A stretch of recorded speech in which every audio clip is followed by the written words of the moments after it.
Hola, Dios te bendiga. Vamos a estudiar unos versos del Salmo 78. Dice del 18 al 22, pues tentaron a Dios en su corazón pidiendo comida a su gusto y hablaron contra Dios, diciendo, ¿podrá poner mesa en el desierto?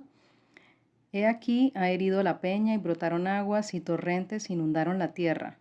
¿Podrá dar también pan? ¿Dispondrá carne para su pueblo?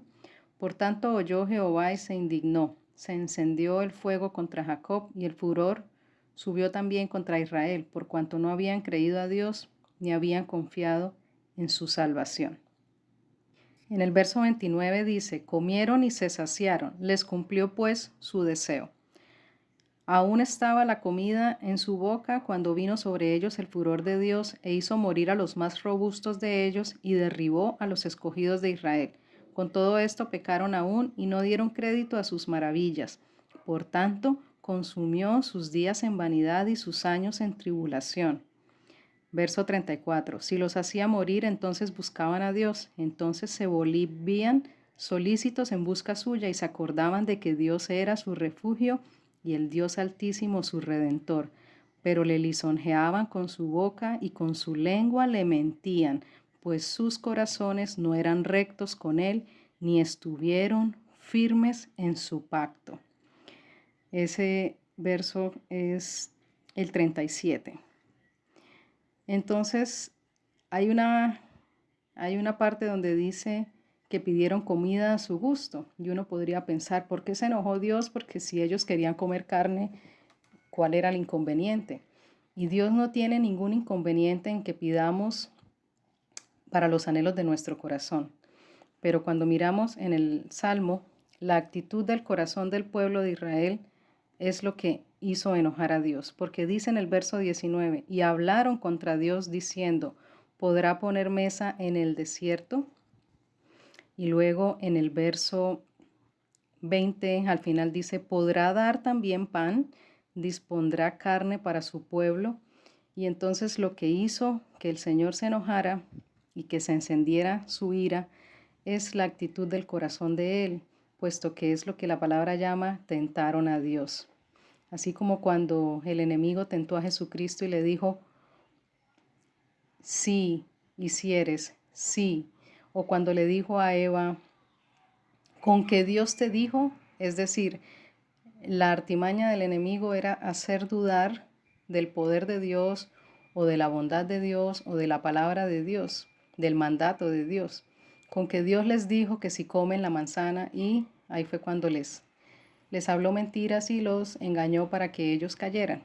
Aquí el pueblo dice, ¿podrá poner mesa en el desierto? Estaban haciendo ver a Dios como un Dios malo, como un Dios injusto, como un Dios incapaz de cuidar de su pueblo, o dudando quizás de la bondad de Dios o del poder de Dios o de la misericordia de Dios para ellos, porque estaban haciendo entender que ¿será que Dios puede darnos de comer en este desierto? Pero su corazón tenía amargura, tenía una actitud incorrecta a los ojos de Dios.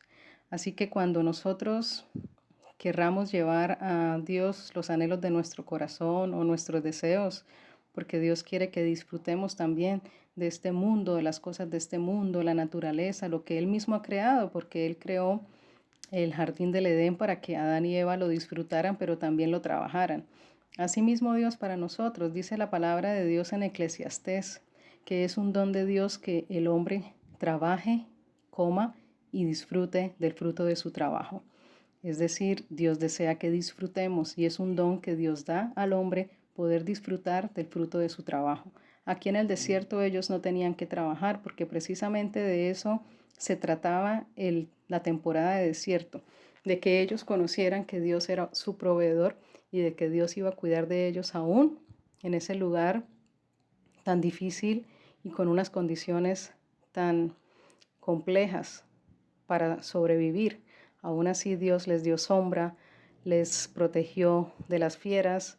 Su calzado, dice la Biblia, que no se dañó y que sus pies no se hincharon y que sus vestidos no se envejecieron. Todo eso fue el cuidado de Dios. Les dio agua, les dio maná Y sí, les dio carne, pero por haber pedido con una actitud de corazón incorrecta y por tentar a Dios, atribuyéndole injusticia, falta de misericordia o la incapacidad de ser bueno con ellos, por eso recibieron también la disciplina de Dios.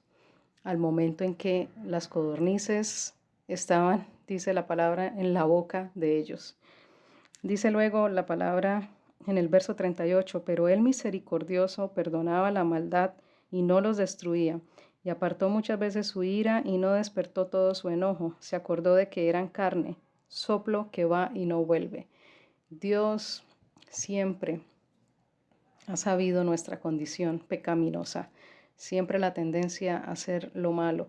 Y Él conoce y entiende esto, mas no lo aprueba, porque el hombre siempre debe buscar, corregir, rectificar y mejorarse con la ayuda del Espíritu Santo, porque este es el propósito, que no nos quedemos en un desierto estancados, siendo siempre de la misma forma, sino avanzando hacia un Canaán donde ya tenemos una madurez, un corazón y un carácter y una mente renovadas para poder vivir de una forma que agrade a Dios.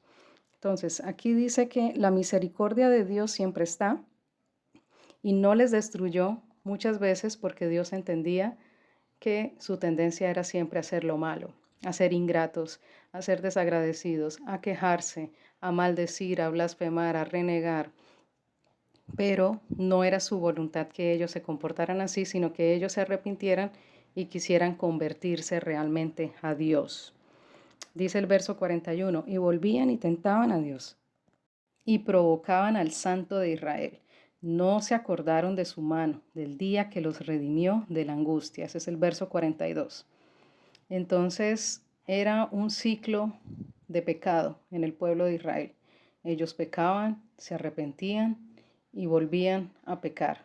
Es decir, el problema del pueblo de Israel era que no había un arrepentimiento sincero de corazón. Ellos se mantenían siempre con una actitud pecaminosa y cuando aparentemente se arrepentían, como dice el mismo Salmo, dice que su corazón no era recto, eran mentiras, era un arrepentimiento que no era sincero del corazón. Era sencillamente para que Dios quitara el juicio de sus vidas, pero no realmente porque quisieran convertirse a Dios y llevar una vida recta, íntegra y justa a los ojos de Dios. Entonces esto hacía que cayeran constantemente en juicio, en disciplina de Dios, pero era por causa de ellos mismos, no por causa de Dios. Dios les había dado sus mandamientos, su palabra, sus advertencias. Ellos habían escuchado con sus oídos, pero no con su corazón. Por eso hacían constantemente conforme a la maldad de su corazón, a su rebeldía, a su desobediencia. No querían someterse a Dios de corazón. Ellos querían vivir conforme a los deseos de su corazón. Y este fue el problema del pueblo de Israel, que la circuncisión de corazón no se dio. Ellos no se arrepintieron ni se convirtieron de todo corazón a Dios, sino seguían siempre pecando, arrepintiéndose. El juicio venía, pedían misericordia, Dios tenía misericordia, pero volvían y se olvidaban de Dios, volvían cuando estaban ya en tiempos de paz, en tiempos de que el juicio ya fue quitado de ellos, volvían y caían nuevamente en lo que no agrada a Dios, la desobediencia, la rebelión, el pecado, y volvía nuevamente, porque la palabra de Dios no puede ser quebrantada, volvía a Dios a hacer conforme a su palabra, porque la palabra les advertía que si ellos desobedecían, vendrían maldiciones, pero que si ellos obedecían, bendiciones habían para ellos. Y eso se los habló en el libro de Deuteronomio por boca de Moisés, siervo de Dios. Pero ellos escucharon, mas no pusieron por obra su palabra. Por eso Dios nos dice siempre, escuchen atentamente, inclinen el oído, escuchen con los oídos, pero del corazón. ¿Para qué? Para que pongan por obra mis mandamientos. Porque si no lo hacemos de esta forma, vamos a estar constantemente en una vida inestable, en una vida de desobediencia, de rebelión, y no podremos tener jamás el carácter que Dios desea que tengamos, que es el carácter de Cristo en nosotros. Así que, ¿qué enseñanza nos deja hoy el Señor? Primero, Él quiere que disfrutemos la vida. No hay ningún problema en que oremos por las peticiones y deseos y anhelos de nuestro corazón, pero también dice la palabra que debemos deleitarnos en Él para que Él las conceda. Y ese deleite quiere decir obediencia por amor, no por miedo a un juicio, a una disciplina de Dios, sino que obedezco a Dios porque entiendo con mi corazón que esto es bueno, que esto me va a ayudar, que esto es bueno para mí y para mi descendencia, como lo dice la Biblia. Obedezco a Dios de corazón y me gozo en Él viendo cómo cuida de mí, cómo me provee, cómo me sustenta y cómo me corrige también. ¿Por qué? Porque me ama y quiere que yo viva avanzando. Quiere que yo viva creciendo, madurando espiritualmente y no me quede como un niño, sino que sea ya como un creyente maduro, estable, que refleje a Cristo realmente. Así que Dios quiere que disfrutemos, pero Él mira la actitud de nuestro corazón.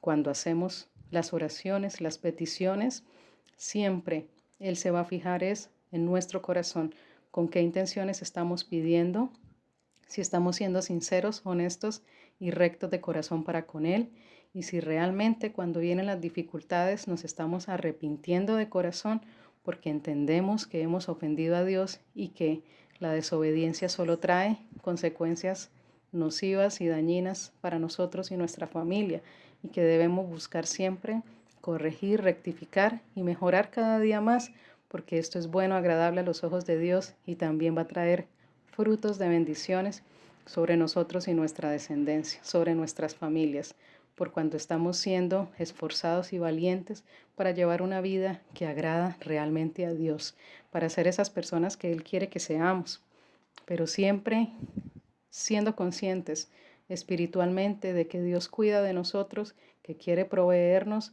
que quiere que estemos firmes y estables en fe, en confianza en Él, en obediencia, en temor de Dios, pero no un temor de tener miedo o de, sí, tener miedo para la disciplina o el juicio que Dios pueda traer sobre nosotros por causa de la desobediencia, sino un temor que es una muestra de respeto y de honra a Él y a su santo nombre. Que podamos vivir realmente así, viviendo vidas agradables a Dios, que nos deleitemos en Él, que estemos conscientes espiritualmente de su cuidado, su protección, su provisión, su amor, su bondad, su misericordia, de que al tomarnos como pueblo y como hijos en Cristo Jesús, ya inmediatamente Él cuida de nosotros y podemos confiar y descansar en Él, pero que Él siempre está atento a nuestro corazón, que seamos rectos de corazón para con Él, para con el prójimo, y que podamos mostrar frutos de avance y crecimiento espiritual en Cristo Jesús por la obra del Espíritu Santo, porque no vamos a vivir como los israelitas en el desierto con ese ciclo de pecado, sino porque realmente queremos avanzar hacia ese Canaán, esa tierra prometida de bendición de Dios para nosotros y nuestra familia, y sabemos que para ello debemos avanzar, rectificar y corregir nuestra conducta, renovar nuestra mente, tener un carácter estable y dependientes siempre de Dios en obediencia, en amor a Él, en amor al prójimo, a nosotros mismos, para que esa estabilidad se manifieste y podamos ser testimonios de que realmente somos hijos de Dios en Cristo Jesús, que somos seguidores de Cristo y que podamos realmente ser usados por Dios como canales de bendición y transmisores de su amor para los que aún no le conocen, para que puedan ser salvos en Cristo Jesús por medio de la predicación de la palabra, pero también de nuestro testimonio por las obras y el fruto de lo que Dios ha hecho en nosotros. Que así sea en el nombre de Jesucristo, que podamos disfrutar de nuestras vidas como don de Dios, como un regalo de Él, del fruto de nuestro trabajo, junto con nuestras familias, con un corazón recto e íntegro, pero también siendo siempre sinceros y honestos a los ojos de Dios, para que Él pueda deleitarse en nosotros. Dios te bendiga.